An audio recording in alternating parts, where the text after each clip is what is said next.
പിതാവിൻ്റെയും പുത്രൻ്റെയും പരിശുദ്ധാത്മാവിൻ്റെയും നാമത്തിൽ ആമേൻ. എൻ്റെ പ്രിയപ്പെട്ടവരെ, ഇന്ന് ഏപ്രിൽ 2 ബുധനാഴ്ച നമുക്ക് പ്രാർത്ഥിക്കാം. അമ്മേ പരിശുദ്ധമ്മേ, അമ്മേ പരിശുദ്ധമേ, ദൈവമാതാവേ, കൃപാസനത്തിലൂടെ ഞങ്ങൾക്കും ഞങ്ങളുടെ ദേശത്തിനും അമ്മ മധ്യസ്ഥം തേടി തന്ന എല്ലാ അനുഗ്രഹങ്ങൾക്കും കൃപകൾക്കും ഞങ്ങളിപ്പോൾ ഹൃദയം നിറഞ്ഞ നന്ദി പറയുന്നു.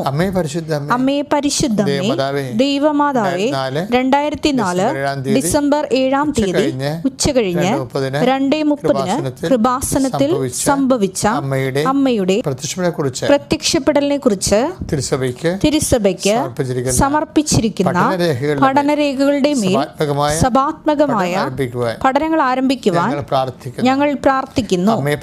അമ്മേ പരിശുദ്ധമേ, ഭൂസ്വർലോകങ്ങളുടെ രാജ്ഞിയായ അങ്ങേയ്ക്ക് ഭൗമ സംരക്ഷണത്തിനായി പ്രപഞ്ച പ്രകൃതിയെ തന്നെ തിരുസഭ പ്രതിഷ്ഠിക്കുവാൻ ഈ പ്രത്യക്ഷീകരണം വഴി ഇടയാക്കണമേ. പരിശുദ്ധമേ, ജപമാല മാതാവേ, സകല കൃപാസന പ്രാർത്ഥനകളോടും ചേർത്ത് ഞങ്ങളിപ്പോൾ പ്രാർത്ഥിക്കുന്ന ഈ കുടുംബത്തിന്റെ പ്രത്യേക നിയോഗം മക്കളെ.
അമ്മയുടെ പ്രത്യക്ഷീകരണത്തിന്റെ ഈ അനുഗ്രഹവേളയിൽ ഞങ്ങൾക്ക് സാധിച്ചു തരുവാൻ കനിയണമേ.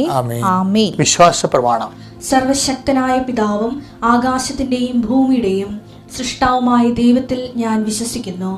അവിടുത്തെ ഏകപുത്രനും ഞങ്ങളുടെ കർത്താവുമായ ഈശോമിശിഹായിലും ഞാൻ വിശ്വസിക്കുന്നു. ഈ പുത്രൻ പരിശുദ്ധാത്മാവിനാൽ ഗർഭസ്ഥനായി കന്യകാമറിയത്തിൽ നിന്ന് പിറന്ന് പൊന്തിയോസ് പീലാത്തോസിന്റെ കാലത്ത് പീഡകൾ സഹിച്ച് കുരിശിൽ തറയ്ക്കപ്പെട്ട് മരിച്ച് അടക്കപ്പെട്ട് പാതാളങ്ങളിൽ ഇറങ്ങി മരിച്ചവരുടെ ഇടയിൽ നിന്ന് 3-ാം നാൾ ഉയർത്ത് സ്വർഗത്തിലേക്ക് എഴുന്നള്ളി സർവശക്തിയുള്ള പിതാവായ ദൈവത്തിന്റെ വലതുഭാഗത്തിരിക്കുന്നു. അവിടെ നിന്ന് ജീവിക്കുന്നവരെയും മരിച്ചവരെയും വിധിക്കുവാൻ വരുമെന്നും ഞാൻ വിശ്വസിക്കുന്നു. പരിശുദ്ധാത്മാവിലും ഞാൻ വിശ്വസിക്കുന്നു. വിശുദ്ധ കത്തോലിക്കാ സഭയിലും പുണ്യവാന്മാരുടെ ഐക്യത്തിലും പാപങ്ങളുടെ മോചനത്തിലും ശരീരത്തിന്റെ ഉയർപ്പിലും നിത്യമായ ജീവിതത്തിലും ഞാൻ വിശ്വസിക്കുന്നു. ആമേൻ. സുഖസ്ഥനായ ഞങ്ങളുടെ പിതാവേ, അങ്ങയുടെ നാമം പൂജിതമാകണമേ. അങ്ങയുടെ രാജ്യം വരണമേ. അങ്ങയുടെ തിരുമനസ് സ്വർഗത്തിലെ പോലെ ഭൂമിയിലും ആകണമേ. അന്നു വേണ്ടുന്ന ആഹാരം ഇന്ന് ഞങ്ങൾക്ക് തരണമേ. ഞങ്ങളോട് തെറ്റ് ചെയ്യുന്നവരോട് ഞങ്ങൾ ക്ഷമിക്കുന്നത് പോലെ ഞങ്ങളുടെ തെറ്റുകൾ ഞങ്ങളോടും ക്ഷമിക്കണമേ. ഞങ്ങളെ പ്രലോഭനത്തിൽ ഉൾപ്പെടുത്തരുതേ, തിന്മയിൽ ഞങ്ങൾ രക്ഷിക്കണമേ. ആമേൻ. നന്മ നിറഞ്ഞ മറിയമേ, സ്വസ്തി. കർത്താവ് അങ്ങയുടെ കൂടെ സ്ത്രീകളിൽ അങ്ങ് അനുഗ്രഹിക്കപ്പെട്ടവളാകുന്നു.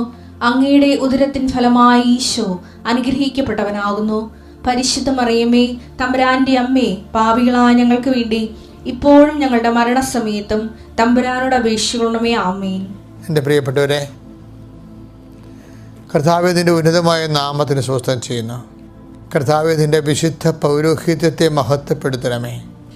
39 വർഷം ഞാൻ അർപ്പിച്ച കൃപാനയുടെ യുഗതിയാൽ കൃപാസാൽത്താര ജീവനോടെ പ്രത്യക്ഷപ്പെട്ട പരിശുദ്ധ അമ്മയുടെ മാധ്യസ്ഥതയിൽ കൃപാസാൽത്താരെ നടന്ന 10,000-കണക്കിന് ആരാധന ശക്തിയാൽ പിതാവിൻ്റെയും പുത്രൻ്റെയും പരിശുദ്ധ നാമതി പ്രഭാതത്തിൽ ഞാൻ നിങ്ങളെ ആശീർവദിക്കുന്നു. നിങ്ങളുടെ വഴികളെ കർത്താവ് ആശീർവദിക്കട്ടെ. നിങ്ങളുടെ ഉദ്യമങ്ങളെ, ഇന്നത്തെ ഉദ്യമങ്ങളെ കർത്താവ് ആശീർവദിക്കട്ടെ. നിങ്ങൾ സംസാരിക്കുന്ന വ്യക്തികൾ, കണ്ടുമുട്ടുന്ന വ്യക്തികൾ, ചെയ്തു തീർക്കേണ്ട കാര്യങ്ങൾ, നിങ്ങളെ മനസ്സിനെ വിഷമിപ്പിക്കുന്ന ഏതെങ്കിലും കാര്യത്തെക്കുറിച്ച് ഓർക്കുമ്പോൾ മനസ്സിന് വിഷമം ഉണ്ടാകുന്നുണ്ടെങ്കിൽ അല്ലെങ്കിൽ ഏതെങ്കിലും വ്യക്തികളോട് സംസാരിക്കുന്ന ഓർക്കുമ്പോൾ മനസ്സിന് വിഷമം ഉണ്ടാകുന്നുണ്ടെങ്കിൽ അതെങ്ങനെ തരണം ചെയ്യും എന്നോർത്ത് ടെൻഷൻ ഉണ്ടാകുന്നെങ്കിൽ കർത്താവെ, അങ്ങനെയുള്ളവരെ നീ ഈ സമയത്ത് കർത്താവിൻ്റെ ഉന്നതമായ സ്ത്രീവായാൽ അവരെ ബലപ്പെടുത്തണമേ എന്ന് പ്രാർത്ഥിക്കുന്നു. അമ്മ കന്യാസ്ത്രീയെ ഇപ്പോൾ ആരെല്ലാം പ്രാർത്ഥിക്കുന്നുണ്ടോ അവർക്കെല്ലാം വേണ്ടി അമ്മ മാധ്യസ്ഥം വഹിക്കണമെന്ന് പ്രാർത്ഥിക്കുന്നു. എൻ്റെ കർത്താവിൻ്റെ ഉന്നതമായ നാമത്തിൽ കുഞ്ഞുങ്ങളെക്കുറിച്ച് ആകുലപ്പെടുന്നവരെ സംബന്ധിച്ച് പ്രാർത്ഥിക്കുന്നു. ജീവിത പങ്കാളിയെക്കുറിച്ച് ആകുലപ്പെടുന്നവരുണ്ട്, ജീവിത പങ്കാളിയുടെ ജോലിയെക്കുറിച്ച് ആകുലപ്പെടുന്നവരുണ്ട്, യാത്രയെക്കുറിച്ച് ആകുലപ്പെടുന്നവരുണ്ട്. അവരുടെ വിഷയത്തിനുമേലെല്ലാം ദൈവിക തീരുമാനം ഉണ്ടാകുകയും കർത്താവ് തോബിയാസിൻ്റെ യാത്രയിൽ തോബിത്ത് കൂട്ടിവിട്ടതുപോലെ കർത്താവ് നിൻ്റെ യാത്രയിൽ കർത്താവിൻ്റെ ദൂതൻ നിന്നെ സംവഹിക്കുകയും നിൻ്റെ യാത്രയെ ശുഭമാക്കുകയും ചെയ്യുന്നതിന് വേണ്ടി ഈ പ്രഭാതത്തിൽ ഞാൻ ഇക്കാലങ്ങളിലെല്ലാം ചെയ്തിട്ടുള്ള മുഴുവൻ സുവിശേഷ വേലയുടെ ആസ്തിയിൽ ഞാൻ നിന്നെ ഈശോനാമത്തെ ആശീർവദിക്കുന്നു, നിൻ്റെ കുടുംബത്തെ ആശീർവദിക്കുന്നു, നിൻ്റെ ഉദ്യമങ്ങളെ ആശീർവദിക്കുന്നു, നിൻ്റെ ഇടപെടലുകളെ ആശീർവദിക്കുന്നു. കർത്താവെ, നിൻ്റെ കരുണ തോന്നണമേ. കർത്താവെ, ഇന്ന് ഒരു സ്ഥലത്ത് ചെല്ലുമ്പോൾ ആ സ്ഥലത്ത് തടസ്സമായി നിൽക്കുന്ന വ്യക്തികളുണ്ടാകാം, നിൻ്റെ സംസാരങ്ങൾക്ക് എതിരെ നിൽക്കുന്നവരുണ്ടാകാം, നിൻ്റെ തീരുമാനങ്ങളെ മുടക്കണമെന്നുള്ള ഉദ്ദേശത്തോടെ കച്ചകെട്ടി ഇറങ്ങി ഗ്രൂപ്പിസം ഉണ്ടാക്കുന്നവരുണ്ടാകാം. ഇങ്ങനെ നീ ഇന്ന് എവിടെയായാലും, വീട്ടിലായാലും കുടുംബത്തിലായാലും തറവാട്ടിലായാലും പുറത്തായാലും നിൻ്റെ ജോലി സ്ഥലത്തായാലും പണിപ്പാട്ടിലായാലും എവിടെയൊക്കെയാണോ കർത്താവിൻ്റെ ചൈതന്യം നിനക്ക് മനുഷ്യരുടെ ചൈതന്യത്തെക്കാളുപരി കർത്താവിൻ്റെ ചൈതന്യം വേണ്ടി വരുന്നത്, അവിടെയെല്ലാം കർത്താവ് നിന്നെ ആശീർവദിക്കട്ടെ എന്ന് പ്രാർത്ഥിക്കുന്നു. നിൻ്റെ കുഞ്ഞുങ്ങളെ ഓർത്ത് വേദനിക്കുന്ന മാതാപിതാക്കന്മാരെ, അവരുടെ സ്വഭാവത്തെയും അവരുടെ പഠനത്തെയും ഒക്കെ ഓർത്ത് വിഷമിക്കുന്നവർ, അവരുടെ ജന്മനുള്ള വൈകല്യങ്ങൾ ഓർത്ത് മാതാപിതാക്കൾ വേദനിക്കുന്ന മാതാപിതാക്കന്മാരെ, ആ കുഞ്ഞുങ്ങളെയും മാതാപിതാക്കന്മാരെ ആശീർവദിക്കുന്നു. കർത്താവെ, അതിനെയെല്ലാം ഏറ്റെടുക്കാനും അതിജീവിക്കാനും അവർക്ക് ആവശ്യമായ കൃപ നൽകണം പ്രാർത്ഥിക്കുന്നു. എൻ്റെ കർത്താവിൻ്റെ ഉന്നതമായ നാമത്തിൽ സഭയുടെ അധികാരത്തിൽ കുരിശടയാളത്തിൽ നീ ഉപയോഗിക്കുന്ന വാഹനങ്ങൾ ഞാൻ ആശീർവദിക്കുന്നു. നിൻ്റെ യാത്ര നിനക്ക് ശ്രദ്ധ നഷ്ടപ്പെടാൻ സാധ്യതയുള്ള അവസ്ഥകളുണ്ടാകാം. ചിലപ്പോൾ നിൻ്റെ ടെമ്പർമെൻറ്റ് നഷ്ടപ്പെടാൻ സാധ്യതയുള്ള അവസ്ഥകളുണ്ടാകാം. അവിടെയെല്ലാം കൂൾ ഡൗൺ ആകാനും കർത്താവ് നിന്നെ സന്ധിക്കാനും വേണ്ടി നിനക്ക് നിയന്ത്രണത്തിൻ്റെ ആത്മസംയമനത്തിൻ്റെ ആത്മാവിൻ്റെ അരൂപിയാൽ നീ അഭിഷേകം ചെയ്യപ്പെട്ട് പ്രാർത്ഥിക്കുന്നു. രേഖകൾ വാങ്ങാൻ വേണ്ടി പോകുന്നവർ, രേഖപ്പെടുത്താൻ വേണ്ടി പോകുന്നവർ, അങ്ങനെയുള്ള മേഖലകളെല്ലാം കർത്താവിൻ്റെ പ്രത്യേക ചൈതന്യം ആവശ്യിക്കട്ടെ. നിൻ്റെ അനുദിന ജീവിതത്തിൻ്റെ അനിവാര്യമായ കാര്യങ്ങൾക്ക് വേണ്ടി നിലവിലുള്ള തടസ്സങ്ങളെ യേശുക്രിസ്തുവിൻ്റെ നാമത്തിൽ ഞാൻ ബന്ധിക്കുന്നു. ലോർഡ് പീസസ്പെട്ട ഫോർ ഗ്രേസ്. ഇപ്പോഴേ ചില വിഷയങ്ങൾ, ചില സംഭവങ്ങൾ, നിൻ്റെ ജീവിതത്തിൽ വരുന്ന ഇടപെടലുകൾ, അപ്പം നീ പറയും അത് നമ്മുടെ കൊക്കിൽ ഒതുങ്ങത്തില്ല കേട്ടാ എന്ന് പറയും. നമ്മുടെ കൈപ്പിടി നിൽക്കുന്നതല്ല കാര്യം അല്ലെന്ന് തോന്നണം കേട്ടോ. ഞാനെന്ത് ചെയ്യാനാ? ഞാനവിടെ ഞാനവിടെ ഒറ്റപ്പെട്ടു. ഞാൻ സംസാരിക്കുമ്പോൾ 1000 പേര് എനിക്കെതിരെ സംസാരിക്കും, എൻ്റെ ആശയത്തിനെ തട്ടി തകർക്കും. അപ്പോൾ ഇങ്ങനെയുള്ള കുറേ വിചിത്രമായ സാഹചര്യങ്ങളുണ്ടാകും. പക്ഷേ അതിൻ്റെ ചില കാര്യം നമുക്ക് ആവശ്യമുള്ളതായിരിക്കത്തില്ല. ആവശ്യമില്ലാത്ത കാര്യത്തിൽ പോയി മത്സരം പിടിക്കേണ്ട കാര്യമില്ല. നമുക്ക് എപ്പോഴും നീ ശ്രദ്ധിക്കണം, നമുക്ക് ആവശ്യമില്ലാത്ത കാര്യങ്ങൾക്ക് വേണ്ടിയേ നീ ബലം പിടിക്കാനോ മത്സരം പിടിക്കാനോ ഒന്നും പോകണ്ട.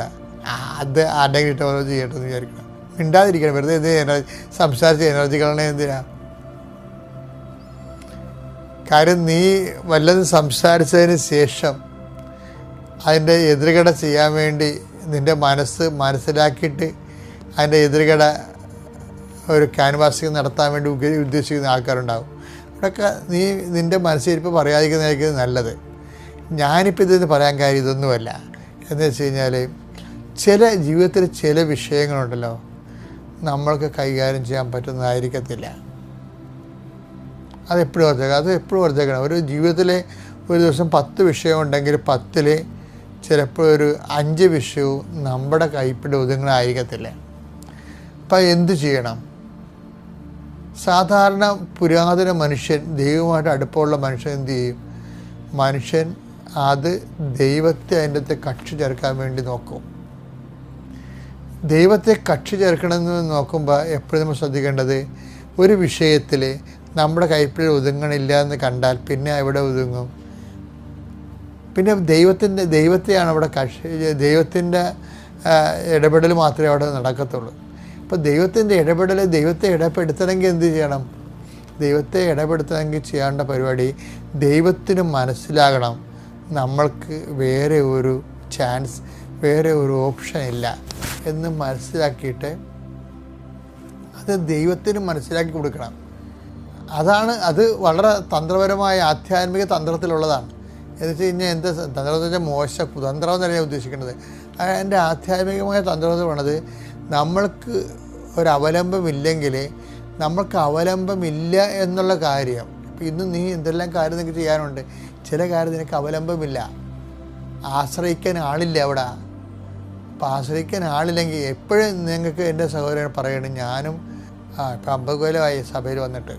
അപ്പോൾ ഇതിൻ്റെ അകത്ത് എന്ത് സംഭവിക്കണമെന്ന് വെച്ച് കഴിഞ്ഞാൽ, നമുക്ക് ആശ്രയം, എല്ലാ വിഷയങ്ങൾക്കും ആശ്രയം ഉണ്ടാകത്തില്ല. പക്ഷേ ആശ്രയം ഉണ്ടായില്ലെങ്കിൽ എങ്ങനെയെങ്കിലും ആശ്രയം ഉണ്ടാക്കി എടുക്കണമെന്ന് പറഞ്ഞുകൊണ്ട് നമുക്ക് ആ ഗ്രൂപ്പിൽ നിന്ന് ആളെടുത്ത് ഇവരോട് പറഞ്ഞ് അവരോട് പറഞ്ഞ്, അപ്പോൾ മനുഷ്യന്മാരെ നമ്മൾ കളത്തിലിറക്കാൻ നോക്കും. പരിശുദ്ധാത്മാവ് നിറഞ്ഞവൻ ദൈവത്തെ കളത്തിലിറക്കാൻ നോക്കും. ഈ വിഷയത്തിൽ എന്തു ചെയ്യും? അതിനെന്താ മാർഗം? നമ്മൾക്ക് ദൈവമല്ലാതെ വേറെ ആശ്രയമില്ല, മനുഷ്യന്മാരിൽ നമ്മൾ ആശ്രയം വെച്ചിട്ടില്ല എന്ന് ദൈവത്തിനെ ബോധ്യപ്പെടുത്തണം. കൃപാസനത്തിലൊക്കെ ഇന്നൊരു സാക്ഷ്യം ഉണ്ടായി. എന്ന് വെച്ച് കഴിഞ്ഞാൽ, ഇന്ന് എന്താ അവർ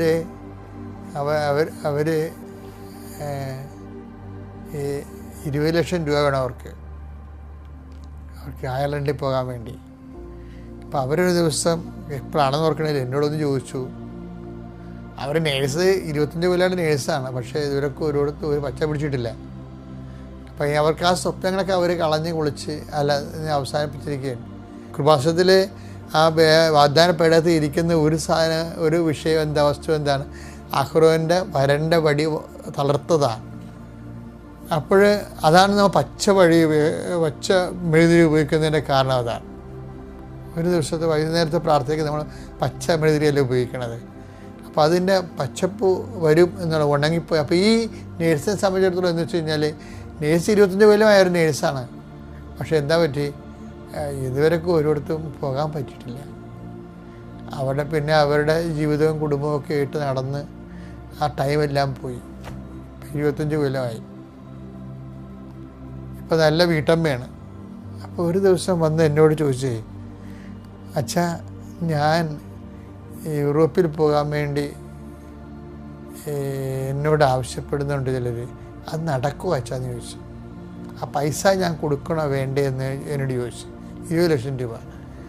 അപ്പോൾ അത് അൾത്താരെ ചോദിക്കണ ചോദ്യങ്ങളല്ലേ. ചിലപ്പോൾ നമുക്ക് അൾത്താരെ ഒരാളിനോട് സംസാരിക്കാൻ 1 മിനിറ്റല്ലേ കിട്ടത്തുള്ളൂ. ഞാൻ ഇവരുടെ ഈ ആപ്ലിക്കേഷൻസും അവർക്ക് തന്ന ഡോക്യുമെൻറ്റ്സും ഈശോയ്ക്ക് സമർപ്പിച്ചിട്ട് ഞാൻ അവിടെ ഒരു പ്രത്യേക അഭിഷേക പ്രാർത്ഥന ചൊല്ലിക്കഴിയുമ്പോൾ കർത്താവ് പെട്ടെന്ന് പറയും, അവൾ യൂറോപ്പിൽ പോകും, പക്ഷെ പൈസ കൊടുക്കണം, നീ ഏറ്റെടുക്കരുതെന്ന് പറയും. ഞാനിവരോട് എന്താ പറയും, നിങ്ങൾ യൂറോപ്പിൽ പോകും, പക്ഷേ പൈസ കൊടുക്കണത് എൻ്റെ അടുത്ത് വരുന്നില്ലെന്ന് പറയും, ഈ വിഷയത്തിൽ വരുന്നില്ലെന്ന് പറയും. പക്ഷെ അവർക്ക് അതുപോലെ തന്നെ അവർ പറയണ അതുപോലെ തന്നെ അവർക്കത് നടക്കുകയും ചെയ്തു. ഞാൻ പറഞ്ഞു വരുന്ന കാര്യം, ഒരു കാര്യം പറയുന്നുണ്ട്. അതായത്, ഞാൻ ഇനി സാക്ഷ്യം പറയാൻ വരുമ്പോൾ ഇതിന് നന്ദി പറഞ്ഞുകൊണ്ട് വിസ എൻ്റെ കോപ്പി കയ്യിൽ കിട്ടിയിട്ട് ഞാൻ കൃപാസനത്തിൻ്റെ വാതിക്കൽ നിന്ന് നിരങ്ങി മുട്ടിൽ നീന്തി അമ്മയെടുത്ത് വന്നിട്ട് മാത്രമേ ഞാൻ സാക്ഷ്യം പറയത്തുള്ളൂ, നന്ദി എന്നവർ പറയണത്. വെച്ച് കഴിഞ്ഞാൽ എൻ്റെ അടുത്ത് ഞാനിപ്പോൾ ഇത്രയും പറഞ്ഞതിൻ്റെ ഉദ്ദേശം എന്നറിയാമോ? ഉദ്ദേശം എന്ന് വെച്ച് കഴിഞ്ഞാൽ, അച്ഛൻ അവർക്ക് നോട്ട് കൊടുത്തതൊന്നുമല്ല പ്രശ്നം. മറിച്ച് അവർ കൃപാസനത്തിൻ്റെ വാതിക്കൽ നിന്ന് മാതാവിൻ്റെ സന്നിധാനം വരെ മുട്ട നീന്തുമെന്ന് പറഞ്ഞില്ലേ, ആ ഒരു ബോഡി ലാംഗ്വേജ് എന്താ ഉദ്ദേശിക്കണം അവരിന്നത് സാക്ഷ്യം പറഞ്ഞ് നീന്തി വന്നിട്ട് തന്നെ സാക്ഷ്യം പറഞ്ഞിട്ട് പോയി. അയർലൻഡിലേക്ക് പോകണവർ 5 പൈസ മുടക്കില്ല. അതല്ല പ്രശ്നം. എന്താണ് വിഷയം വെച്ച് കഴിഞ്ഞാൽ ദൈവത്തെ അവർ ബോധ്യപ്പെടുത്തി. എന്താണ്? ദൈവമേ, മാനുഷികമായ ഒരു കൈക്രിയയും ഇതിലില്ല, അങ്ങ് മാത്രമാണ്, അങ്ങ് തന്നെയാണ് ഇത് ചെയ്തത്. അതായത് നമ്മുടെ സങ്കീർത്തനം 118:8-9 വായിച്ചേ. മനുഷ്യനിൽ ആശ്രയിക്കുന്നതിനേക്കാൾ കർത്താവിൽ അഭയം തേടുന്നത് നല്ലത്. കർത്താവിൽ അഭയം തേടുന്നതാണ് നല്ലത്. പ്രഭുക്കന്മാരിൽ ആശ്രയിക്കുന്നതിനേക്കാൾ കർത്താവിൽ അഭയം തേടുന്നത് നല്ലത്. കർത്താവിൽ അഭയം തേടുന്നത് നല്ലതെന്ന് വെച്ച് കഴിഞ്ഞാൽ കർത്താവിൽ അഭയം തേടുന്ന വെച്ച് കഴിയുമ്പോൾ അവിടെ അഭയം തേടുമ്പോൾ വേറൊരു സാധനം പറയുന്നുണ്ട്. പ്രഭുക്കന്മാരിലുള്ള ആശ്രയം, നമ്മളെക്കാൾ ബലമുള്ളവരിൽ മാനുഷികമായ ആശ്രയം, അത് കുറച്ച് കൊണ്ടുവരണം. നിൻ്റെ ജീവിതത്തിൽ എല്ലാത്തിലും ഈ മാനുഷികമായ ഇടപെടലിനുള്ള നമ്മുടെ ആശ്രയം കുറച്ച് വന്നിട്ട് നമ്മൾ ദാനധർമ്മത്തിലൂടെയും സുവിശേഷ കൈമാറ്റത്തിലൂടെയും വിശ്വാസ കൈമാറ്റത്തിലൂടെയും അതുപോലെ തന്നെ നമ്മുടെ വിശുദ്ധ ജീവിതത്തിലൂടെയൊക്കെ ദൈവത്തിലുള്ള അവലംബങ്ങൾ കൂട്ടിവരണം. അങ്ങനെയാണ് നമ്മൾ ദൈവപൈതലായി വരണത്. അങ്ങനെയാണ് നമ്മുടെ ജീവിതത്തെ അതിജീവിക്കുന്നത്. Praise the Lord.